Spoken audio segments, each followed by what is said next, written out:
on this edition for Sunday, November 1st. The final push in the presidential campaign is on as Election Day approaches. Global COVID cases continue to climb, forcing new restrictions and lockdowns. And Jeff Greenfield with an election preview. Next on PBS NewsHour Weekend. PBS NewsHour Weekend is made possible by Sue and Edgar Wachenheim III, the Anderson Family Fund, Bernard and Denise Schwartz, the Cheryl and Philip Milstein family, the JPB Foundation, Barbara Hope Zuckerberg, the Leonard and Norma Clorfine Foundation, Charles Rosenblum. We try to live in the moment to not miss what's right in front of us. At Mutual of America, we believe taking care of tomorrow can help you make the most of today. Mutual of America Financial Group, retirement services and investments. For 25 years, Consumer Cellular has been offering no-contract wireless plans designed to help people do more of what they like. Our U.S.-based customer service team can help find a plan that fits you. To learn more, visit consumercellular.tv. Additional support has been provided by the Corporation for Public Broadcasting, a private corporation funded by the American people, and by contributions to your PBS station from viewers like you. Thank you.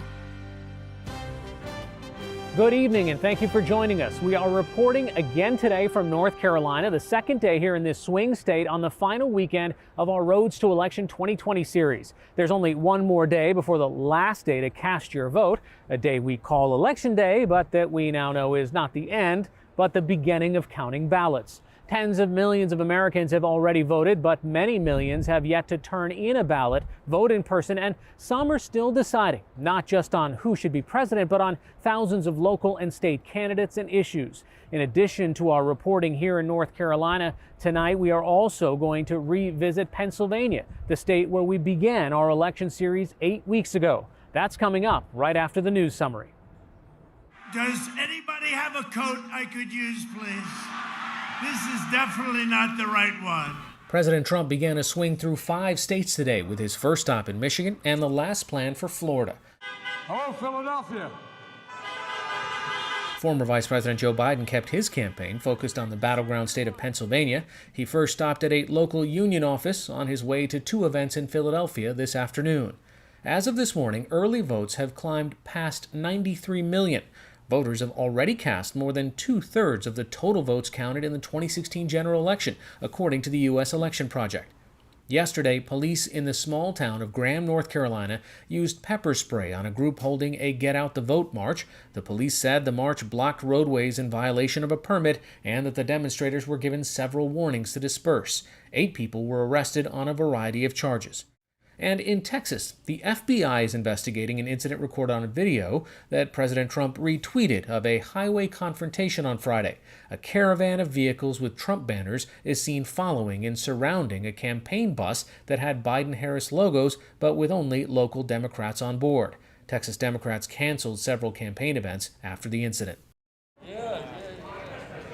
Across the U.S., early voters, many wearing masks, lined up all week and into this weekend, even as the coronavirus continues to resurge. The New York Times reports that this week, new confirmed cases of COVID-19 increased 43% over the average number 2 weeks ago. Current hotspots continue to be in the upper Midwest and Rocky Mountain states. The U.S. has had more than 9.1 million coronavirus cases, and more than 230,000 Americans have died during the pandemic. The virus also continues to spread globally, with more than 46 million infections and close to 1.2 million deaths.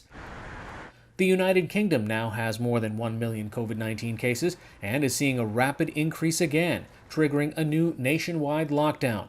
At a news conference yesterday, Prime Minister Boris Johnson announced a stay-at-home order to start Thursday and last through December 2nd. Christmas is going to be different this year. Perhaps very different, but it's my sincere hope and belief that by taking tough action now, we can allow families across the country to be together. Schools will stay open and people will be allowed to go to work, shop for essentials, and do limited exercise.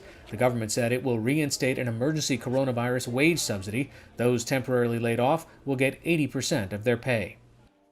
The death toll continues to rise in Turkey following Friday's magnitude 7 earthquake in the Aegean Sea. 62 people are now confirmed dead as rescue workers continue to search through the rubble. More than 20 buildings in Turkey's western city of Izmir were destroyed in the quake. Yesterday, rescue workers pulled a 16-year-old girl and her dog from a collapsed apartment building. Turkish President Recep Tayyip Erdogan said late yesterday that 100 people have been rescued. City officials said as many as 180 people could still be trapped. In Belarus today, nearly 3 months after contested elections, protests continued in the country's capital. Thousands gathered in Minsk demanding veteran leader Alexander Lukashenko surrender the office of the presidency. Police fired warning shots into the air above the crowd and detained demonstrators. Last week, following calls for sustained general strikes, Lukashenko said the protests were the acts of organized criminal groups with signs of terrorism. On Friday, he criticized generals for being too lenient and threatened to crack down on the protesters. See all of our Roads to Election 2020 coverage at pbs.org/newshour. Tuesday night and possibly into Wednesday morning, tens of millions of Americans will be tuning in to watch the most expensive, extensive election in memory. But what specifically should you be watching for? We asked special correspondent Jeff Greenfield, who's covered a few decades worth of elections, to share his perspective. I spoke with him earlier. All right, Jeff, let's start at the top. The presidency, what's on everybody's mind? Well, let's look at where we were 4 years ago when Trump's very narrow victories in Pennsylvania, Wisconsin, and Michigan, under 1% in each, gave him his electoral college majority. For a while, those were the 3 states that people were looking at most closely. But as it turns out, there are any number of states, at least 7 all over the country, where Biden is either narrowly ahead or tied effectively, and these are some states that Trump won very handily, any one of which could be really devastating to Trump's hopes for victory. If you're looking for early clues, though, I would look in Indiana, because it's the first state to report, and while Trump is going to carry it, it was his enormous margin the last time that was a hint that the pollsters had missed the rural, white, conservative vote that actually propelled Trump to victory in key states. So if Trump is winning by really narrow margins in Indiana, that would be bad news for him as the night rolls on. The other state, obviously, to look at is Florida, with 29 electoral votes. It reports usually early, but it's always been close, less than 1% or so the last 3 elections. So if there's a decisive win in Florida, that's going to set the tone for the rest of the night. Jeff, let's also talk about the Senate. There's so much concern on where the balance of power is, on whether the presidency goes one direction. Does that also mean the Senate goes the same direction? That's exactly why it's as important as the presidential outcome. Just imagine a President Trump with a Democratic Senate or a President Biden with a Republican Senate. You are defining gridlock. Right now, Democratic challengers seem to be leading in Arizona, in Colorado, in Maine, that's Susan Collins' seat, and in North Carolina, and Republicans are pretty confident they're going to take that Alabama Democratic Senate seat. That would leave the Senate 50-50, with the vice president breaking the tie.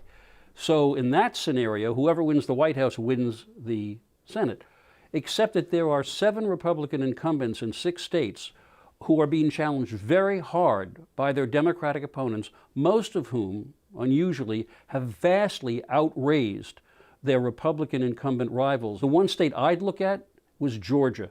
2 seats are up. 1 and maybe both could go to a runoff if there's no 50% winner. And that means we might be waiting until January to find out who actually controls the Senate. Is there any suspense in the House races? Right now, the Democrats are looking to hold the House. The Republicans, depending on who you speak to, say that they've got a chance to take some seats back. Yeah, I think that chance has pretty much evaporated. Remember, in 2018 in the midterms, Democrats won the House by picking up suburban districts, literally from one end of the country to the other, in New Jersey, in Kansas, in Texas, in California. And right now, what appears to be happening is a replay. That is, suburban voters are moving heavily against Trump, and that has given Democrats the chance, they think, to pick up some seats, again, in Texas and even in a state like Indiana in a couple of suburban districts. Republicans have a shot at some rural districts held by Democrats, but I think nobody is putting as much as a plug nickel on the idea that the Republicans can take back the House.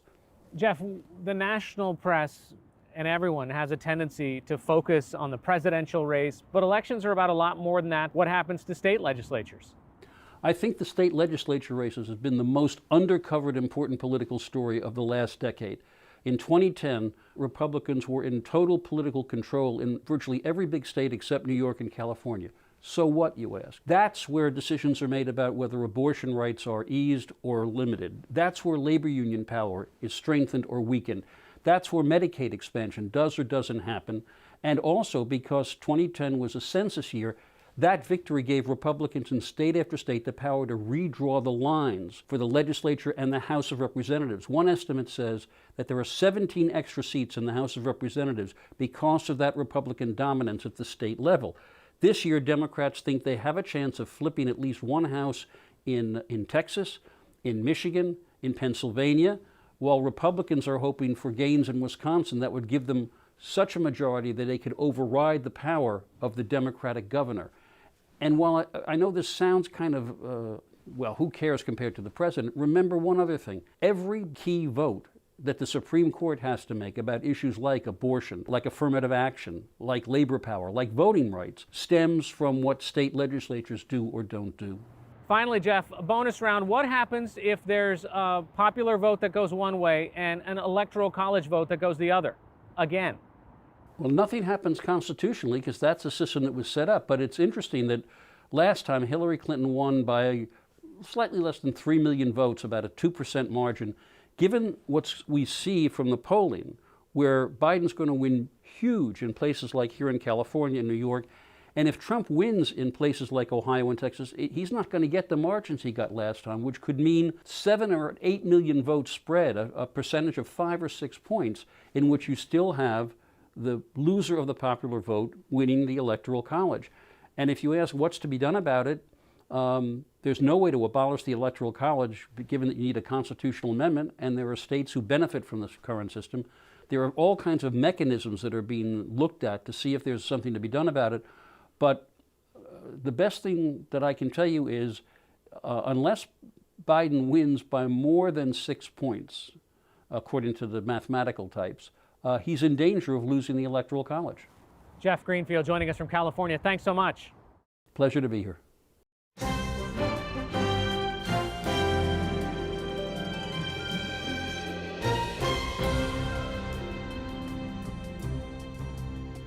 We began our Roads to Election 2020 series back in September from the battleground state of Pennsylvania. Since then, the Keystone State has found itself at the center of a mail-in ballot deadline dispute and is facing growing unrest after the fatal police shooting of a black man, Walter Wallace Jr., in Philadelphia last week. The incident has once again put a spotlight on civil rights, which has galvanized a movement. Whether or not that movement will translate to the polls remains to be seen. But as NewsHour Weekend's Christopher Booker reports in Philadelphia, there is a renewed push to not let despair over the latest incident discourage voter turnout. This report is part of our ongoing series, Chasing the Dream: Poverty, Opportunity, and Justice in America.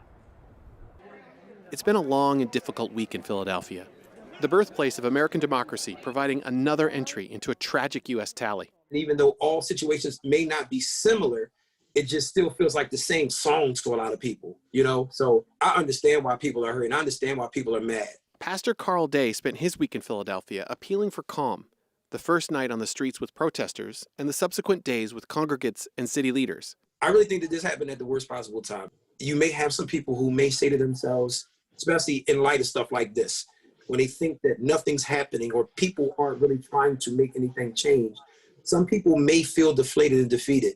Pastor Carl says he's been urging members of his church and community to ignore this impulse.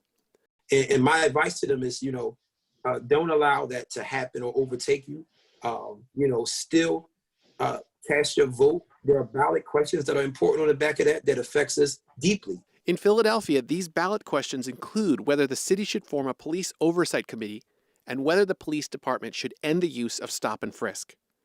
I understand their pain and their rage at a system that feels big and too slow to change. Jamie Gaudier is a member of Philadelphia's city council. when people feel like they don't have power, when people feel like they're not being treated fairly, when people feel that they can be aggressed against again and again and again with no consequences, what you see is them take to the streets. That's what happens. Do you fear that what happened with Walter Wallace Jr. may actually dissuade people from turning out? I think, it makes the election all the more crucial. I do hope that we have peace and that people feel like they can vote in peace and that they are not threatened. But I also hope that people understand the urgency. I hope they understand the gravity of the situation locally and that this is our opportunity for change and for a president who can speak for all of us. And I hope they understand that locally we need change too, and that that's on the ballot. How do you respond to the cynicism? Thinking of the young person that says, we've spent all summer calling for change and change hasn't happened. And here, a week before we're asked to vote, this horrible thing happens, as we've seen it happen in other cities again and again. I'd point to the things that we're voting on that relate directly to that issue.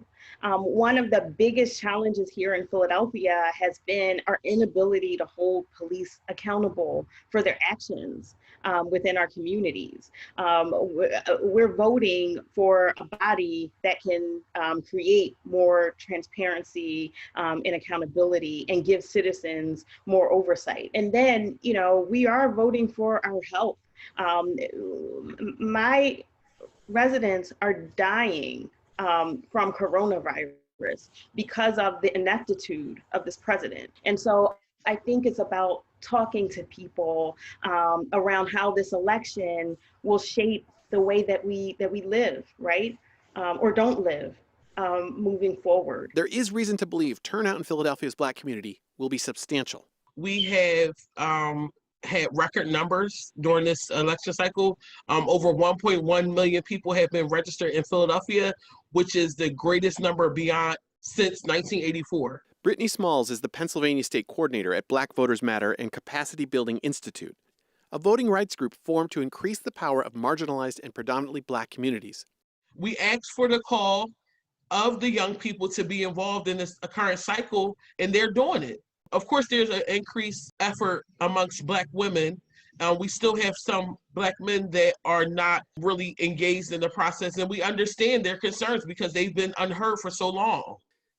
Young Black men were rarely the focal point of either campaigns throughout this entire process.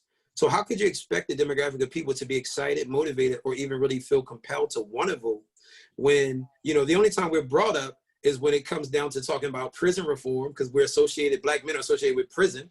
And then when we start talking about the police injustices, and that's when we bring Black men up, But everything else, every other agenda, every other demographic of people have been focused on, highlighted, been emphasized.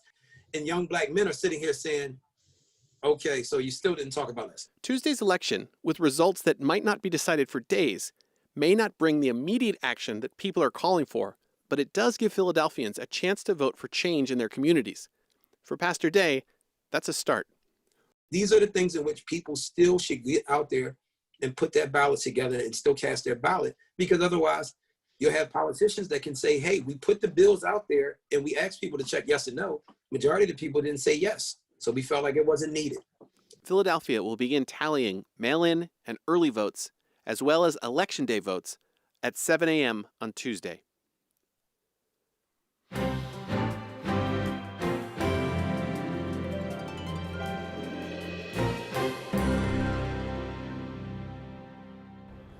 Yesterday, we reported on how the changing climate is affecting farmers in North Carolina's coastal regions and how the state is preparing for future extreme weather.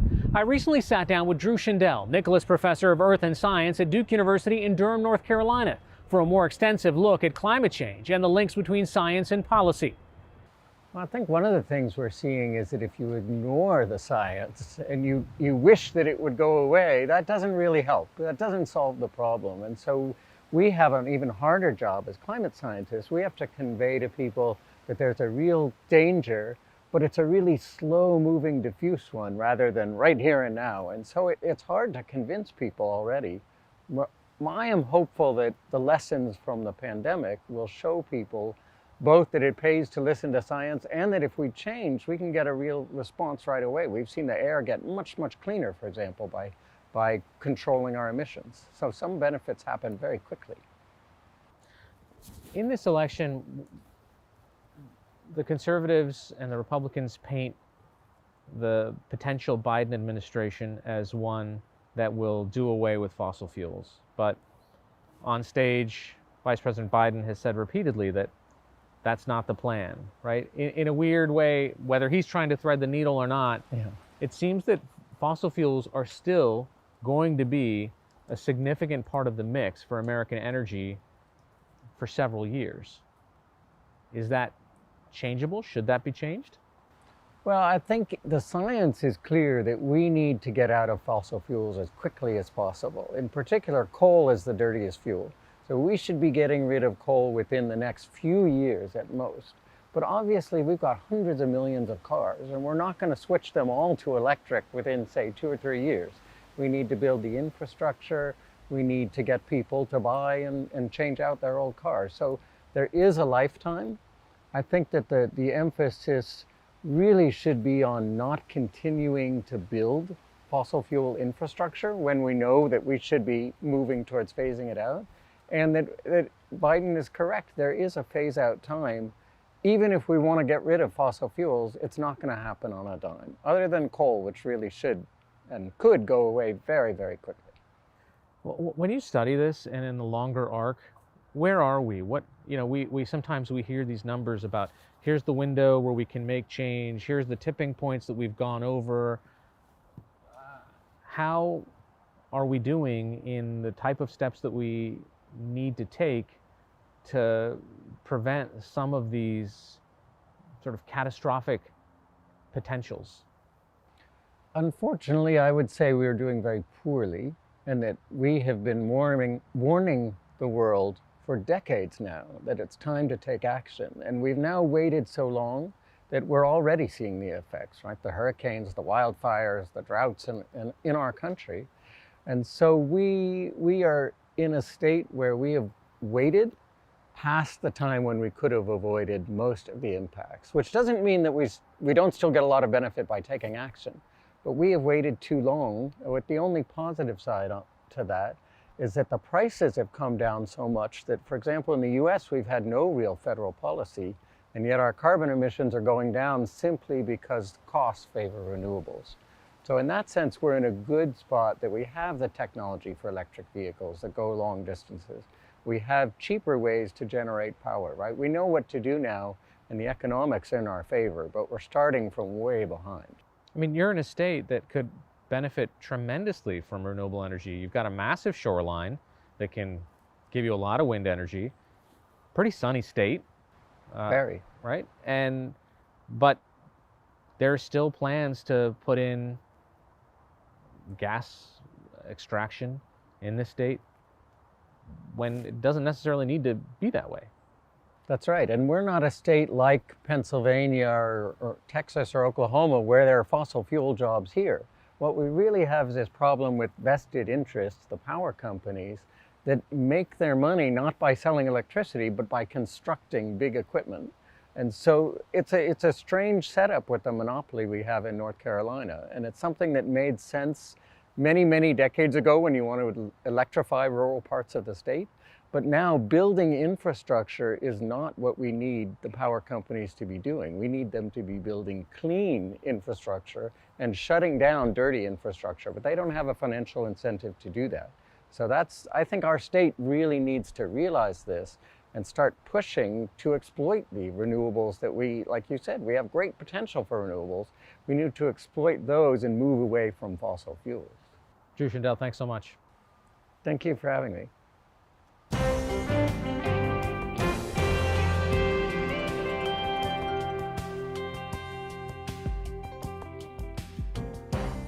NewsHour will bring you all of the campaign events and news tomorrow, the last day before the final opportunity to vote, on election night beginning at 6 p.m. Eastern Time. NewsHour will have special live coverage on air and online, and there will be analysis and additional coverage throughout the night and the days following as results become available.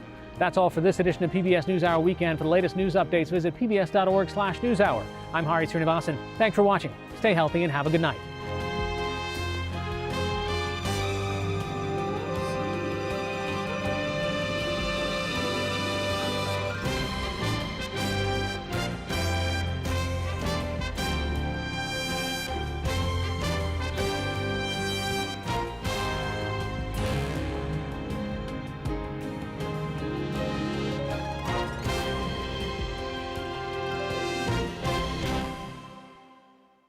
PBS NewsHour Weekend is made possible by Sue and Edgar Wachenheim III, the Anderson Family Fund, Bernard and Denise Schwartz, the Cheryl and Philip Milstein family, the JPB Foundation, Barbara Hope Zuckerberg, the Leonard and Norma Clorfine Foundation, Charles Rosenblum. We try to live in the moment to not miss what's right in front of us. At Mutual of America, we believe taking care of tomorrow can help you make the most of today. Mutual of America Financial Group, retirement services and investments. Additional support has been provided by Consumer Cellular and by the Corporation for Public Broadcasting, a private corporation funded by the American people, and by contributions to your PBS station from viewers like you. Thank you.